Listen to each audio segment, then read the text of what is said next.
सफाई से जुड़े और स्वास्थ्य के लिए जोखिमपूर्ण व्यवसाय में लगे व्यक्तियों के बच्चों की छात्रवृत्ति। इस क्षेत्र से जुड़े व्यक्तियों के बच्चों को शिक्षा सुगमता से मिले, इसके लिए छात्रवृत्ति का प्रावधान किया गया है। इस योजना में डे स्कॉलर को 3,500 रुपए प्रति वर्ष, जो कि कक्षा 1 से 10 तक के विद्यार्थियों के लिए होते हैं, तथा कक्षा 3 से 10 के विद्यार्थी जो हॉस्टल में रहते हैं, घर से बाहर रहते हैं, उनके लिए 8,000 रुपए प्रति वर्ष वित्तीय लाभ दिया जाता है। इसके लिए जो पात्रताएं हैं, नियमित विद्यार्थी होना चाहिए, अभिभावक और संरक्षक की आय सीमा इसमें नहीं है। दस्तावेज जो इस छात्रवृत्ति के लिए चाहिए, उसमें सबसे आवश्यक दस्तावेज है माता पिता का सफाई से जुड़े और स्वास्थ्य के लिए जोखिमपूर्ण व्यवसाय में लिप्त होने का प्रमाण पत्र, जन आधार और गत वर्ष की अंक तालिका। भूतपूर्व सैनिकों की प्रतिभावान पुत्रियों को दे छात्रवृत्ति। कक्षा 11 व 12 में भूतपूर्व सैनिकों की पुत्रियां जो पढ़ती हैं, उनके लिए यह योजना है।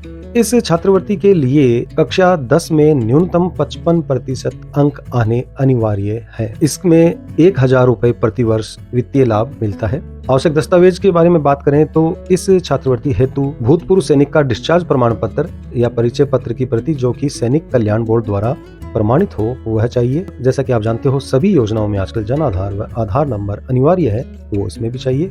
और गत वर्ष की अंक तालिका, क्योंकि कक्षा 11-12 के लिए छात्रवृत्ति है। आवेदन की प्रक्रिया में शाला दर्पण प्रभारी के द्वारा शाला दर्पण पोर्टल पर प्रस्ताव जिला शिक्षा अधिकारी माध्यमिक मुख्यालय को अग्रेषित किया जाता है। प्री कारगिल और पोस्ट कारगिल नाम से भी सैनिकों के बच्चों को छात्रवृत्ति योजनाएं संचालित की जाती है।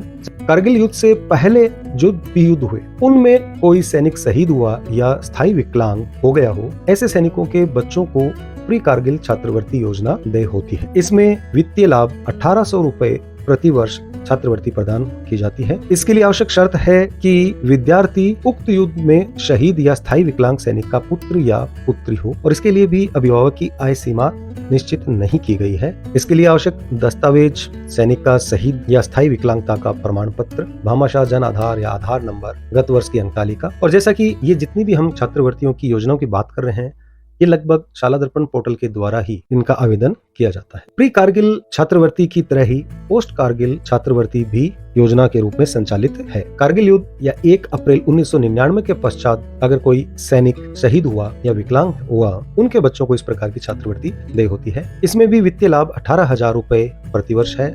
और पात्रता की शर्तों में विद्यार्थी उक्त शहीद और स्थायी विकलांग सैनिक का पुत्र या पुत्री होना चाहिए। जैसा कि प्री कारगिल छात्रवृत्ति में पात्रता थी, वही पात्रताएं इसी छात्रवृत्ति योजना में लागू है। इसमें भी आवश्यक दस्तावेज सैनिक का शहीद या स्थायी विकलांगता का प्रमाण पत्र अनिवार्य है। जाति प्रमाण, आय प्रमाण, आधार व जन आधार नंबर। आवेदन की प्रक्रिया शाला दर्पण छात्रवृत्ति प्रभारी के द्वारा पोर्टल पर किया जाता है। साथियों, विमुक्त घुमंतु एवं अर्ध घुमंतु समुदाय के विद्यार्थियों शिक्षा की धारा से जोड़ने के लिए दुर्गम रास्तों से वो विद्यालय में पहुंचे, ऐसे बालकों के लिए निःशुल्क साइकिल योजना भी संचालित की जाती है। इस छात्रवृत्ति योजना में कुल 32 जातियों की, जो विमुक्त घुमंतु अर्ध घुमंतु समुदाय की श्रेणी में आती है, उनके बच्चों को जो कक्षा 6 से 11 तक में अध्ययनरत हैं और जो राजकीय या माध्यमिक शिक्षा बोर्ड अजमेर से संबंधित निजी शिक्षण संस्थानों के छात्र छात्रा हैं, उन्हें ये निःशुल्क साइकिल प्रदान की जाती है। इसमें 50% छात्र और 50% छात्राओं का चयन किया जाता है। और एक बार इस योजना में जिस छात्र या छात्रा को साइकिल मिल जाती है, दोबारा इस योजना का लाभ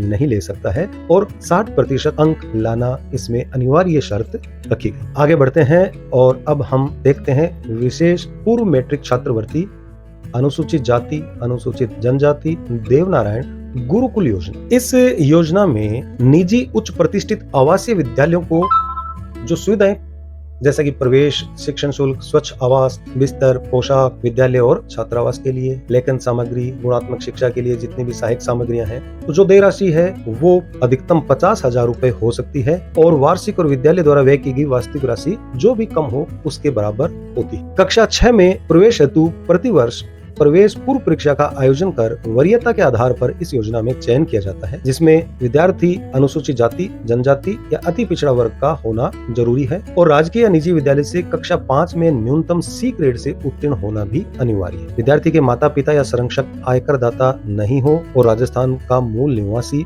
होना इसके लिए अनिवार्य शर्त रखी गई है। इस योजना में एक माता पिता की 2 संतानें ही पात्र होगी। 2 से अधिक संतान होने पर इस योजना का लाभ उसमें नहीं दिया जाएगा। आगे बढ़ के अब हम देखते हैं आर्थिक पिछड़ा वर्ग EBC पोस्ट मैट्रिक छात्रवृत्ति, जो कक्षा 11-12 में अध्ययनरत विद्यार्थियों के लिए है। यह छात्रवृत्ति भारत सरकार द्वारा जारी दिशा निर्देशानुसार सामाजिक न्याय एवं अधिकारिता विभाग के निर्देशांतर्गत संचालित। इसके लिए पात्रता की शर्तें कंडीशंस में राजस्थान राज्य का मूल निवासी होना, छात्र के माता पिता संरक्षक की वार्षिक आय 2.5 लाख रुपए से अधिक नहीं होना और सामान्य संवर्ग का प्रमाण पत्र सक्षम स्तर द्वारा जारी होना। आर्थिक पिछड़ा वर्ग उत्तर मैट्रिक छात्रवृत्ति योजना में सामान्य संवर्ग जो SC ST व OBC के अलावा जो विद्यार्थी हैं उनकी पारिवारिक आय 1 लाख रुपए तक की वार्षिक आय सीमा में होनी चाहिए। इस योजना में 5,000 रुपए प्रति वर्ष स्कॉलरशिप प्रदान की जाती है। आवश्यक दस्तावेज के रूप में कक्षा 11 व 12 के लिए विगत कक्षाओं की अंक तालिकाएं, अभिभावक का आय प्रमाण पत्र,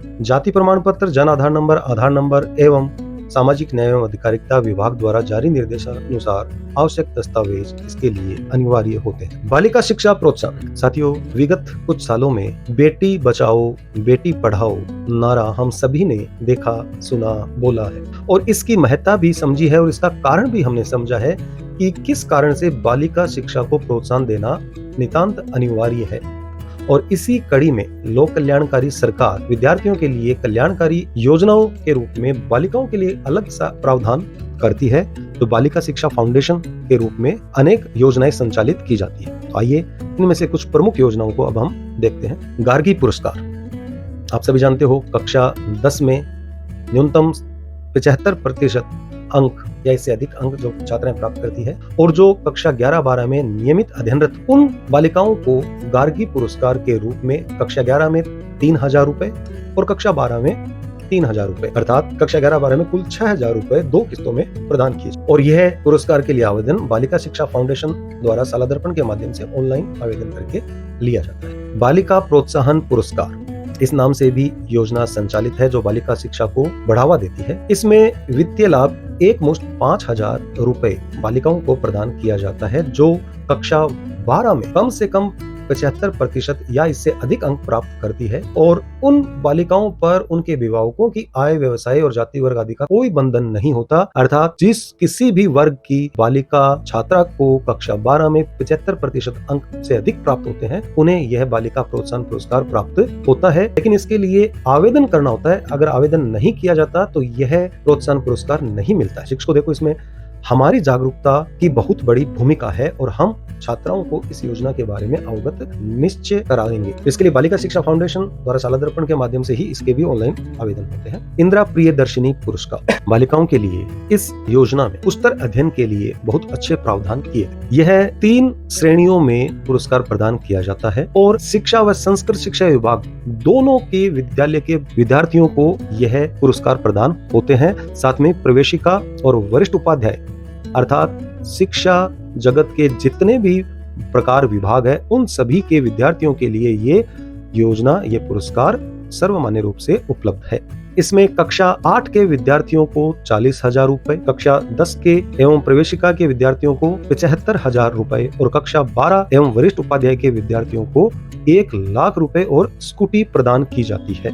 इस पुरस्कार योजना में छात्रा को अपने संवर्ग, यहाँ ध्यान से देखने की चीज है, हर संवर्ग में यह पुरस्कार प्रदान किया जाता है। सामान्य वर्ग, अनुसूचित जाति वर्ग, अनुसूचित जनजाति, अन्य पिछड़ा वर्ग, अति पिछड़ा वर्ग, अल्पसंख्यक, BPL और निशक्त वर्ग में कक्षा 8, 10, 12, कक्षा 12 के कला संकाय, विज्ञान संकाय, वाणिज्य संकाय अर्थात तीनों संकाय में अलग अलग ये पुरस्कार दिया जाता है। यह पुरस्कार कक्षा 8, 10 व 12 के सभी संकायों यानी प्रत्येक संकायों की बोर्ड परीक्षा में जिला स्तर पर प्रथम स्थान प्राप्त किए हुए बालिका को दिया जाता है। स्वामी विवेकानंद मॉडल स्कूल की कक्षा 12 विज्ञान वर्ग में राज्य स्तर पर प्रथम स्थान प्राप्त करने पर छात्रा द्वारा उक्त परीक्षाओं में न्यूनतम 60% अंक प्राप्त करना अनिवार्य भी होता है। बोर्ड परीक्षा के लिए प्रस्तुत आवेदन पत्र में छात्रा द्वारा भरा गया जाति संवर्ग ही अंतिम रूप से मान्य होता है और छात्र अगली कक्षा में नियमित अध्ययनरत होनी जरूरी है। आगे हम देखते हैं मुख्यमंत्री हमारी बेटियां योजना।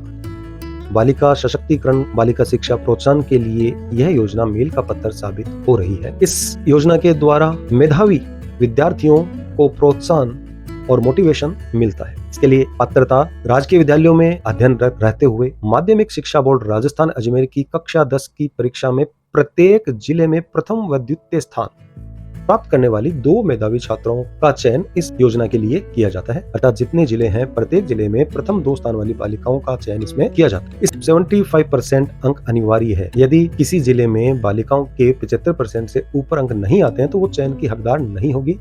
लेकिन हम सभी जानते हैं आजकल बालिकाओं का शिक्षा स्तर इतना ऊंचा है कि ये शर्त निसंदेह पार हो जाती है। मुख्यमंत्री हमारी बेटी योजना में प्रथम स्थान प्राप्त करने वाली बीपीएल परिवार की एक मेधावी छात्रा को भी शामिल किया जाता है। अनाथ श्रेणी की एक मेधावी छात्र को भी प्राप्त किया इसमें पुरस्कार प्रदान किया जाता है। इसके लिए शर्त है कि ये छात्राएं जो ये पुरस्कार प्राप्त करती है उन्हें स्नातकोत्तर स्तर तक नियमित अध्ययनरत रहना होता है। अर्थात पीजी, एमए, एमएससी या पोस्ट ग्रेजुएट उनको डिग्री करनी होती है। अब बात करते हैं इस योजना में, मुख्यमंत्री हमारी बेटियां योजना में वित्तीय लाभ क्या देय होते हैं। देखिए, इसमें कक्षा 11 व 12 में अध्ययनरत बालिकाओं को एक मुफ्त सहायता 15,000 रुपए प्रति वर्ष और जो छात्रावास कोचिंग के बिल प्रस्तुत करती है, यानी छात्रावास में रहती है कोचिंग करती है, तो उनको 1 लाख रुपए प्रति वर्ष अधिकतम प्राप्त होते हैं। स्नातक व स्नातकोत्तर स्तर की विद्यार्थियों को एक मुश्त 25,000 रुपए प्रति वर्ष और छात्रावास कोचिंग बिल प्रस्तुत करने पर 2 लाख रुपए प्रति वर्ष अधिकतम प्राप्त होते हैं। इस योजना के लिए आवश्यक दस्तावेज में परीक्षा की अंक तालिका की प्रति, बैंक पासबुक की प्रति, नियमित अध्ययन प्रमाण पत्र, जन आधार नंबर, बीपीएल अनाथ अगर इस श्रेणी से कोई चयन होता है तो उन्हें इससे संबंधित प्रमाण पत्र प्रस्तुत करना हो। आवेदन की प्रक्रिया, यह योजना भी बालिका शिक्षा फाउंडेशन द्वारा संचालित है। जिला शिक्षा अधिकारी माध्यमिक मुख्यालय के माध्यम से इसके आवेदन करवाए जाते हैं। आर्थिक कमजोर वर्ग के विद्यार्थियों हेतु मुख्यमंत्री शिक्षा अलंकार पुरस्कार योजना। तो आर्थिक कमजोर वर्ग के विद्यार्थियों हेतु मुख्यमंत्री शिक्षा अलंकार पुरस्कार योजना, इसमें 50,000 रुपए पुरस्कार के साथ एक प्रशस्ति पत्र प्रदान किया जाता है। यह पुरस्कार किन्हें प्राप्त हो सकता है या इनके लिए कौन पात्र है, उसके बारे में अब जानकारी करते हैं। राजस्थान राज्य के राजकीय विद्यालयों में अध्ययनरत आर्थिक कमजोर वर्ग के ऐसे विद्यार्थी जिन्होंने कक्षा 10 व 12 में कला, वाणिज्य, विज्ञान संकाय में माध्यमिक शिक्षा बोर्ड राजस्थान अजमेर द्वारा आयोजित परीक्षा में सर्वोच्च अंक प्राप्त किए हैं, उन्हें यह पुरस्कार प्राप्त होता है। राज्य एवं केंद्र सरकार द्वारा संचालित अन्य किसी भी प्रोत्साहन योजनाओं से लाभान्वित होने वाले विद्यार्थी भी इस योजना के अंतर्गत लाभ के पात्र होंगे। इस योजना के अंतर्गत कुल 32 विद्यार्थियों को लाभान्वित किया जाएगा, जिनका विवरण आप यहाँ देख रहे हैं। कक्षा 10 के कुल 20 छात्र लाभान्वित होंगे इस योजना में, जिसमें से 10 छात्र और 10 छात्राएं।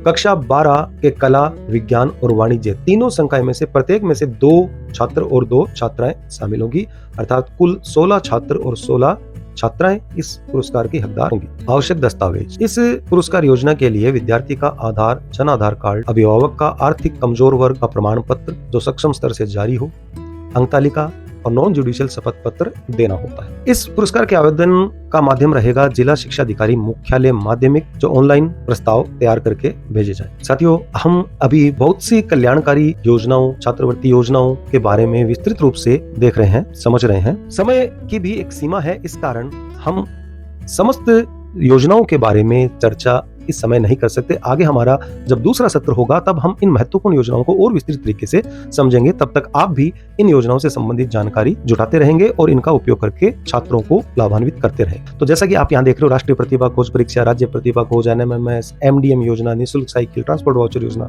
लाडो योजना, अनुप्रीति योजना, ऐसी योजनाएं राज्य सरकार, केंद्र सरकार के द्वारा निरंतर संचालित की जा रही है। इनके बारे में और अधिक जानकारी के लिए आप शाला दर्पण के BSP portal, beneficiary scheme portal पे इनकी विस्तृत जानकारी और आवेदन का प्रारूप देख सकते हैं और आवेदन भी वहां कर सकते हैं। और अधिक जानकारी के लिए आपको छात्रवृत्ति प्रोत्साहन प्रकोष्ठ के प्रभारी अधिकारी से संपर्क करना होगा, जिनकी ईमेल आईडी आपकी अभी स्क्रीन पर शो है, और वेबसाइट का लिंक जो कि शाला दर्पण के थ्रू बीएसपी पोर्टल का है वो आपको यूआरएल भी दिखाई दे रहा है। यहाँ जाकर भी आप अपने कोई भी छात्रवृत्ति संबंधी जानकारी प्राप्त करनी हो कर सकते हैं। सुनील कुमार शर्मा आप सभी का डाइट चूरू की ओर से आभार व्यक्त करते हुए इस सत्र का यहीं समापन करता हूँ। धन्यवाद।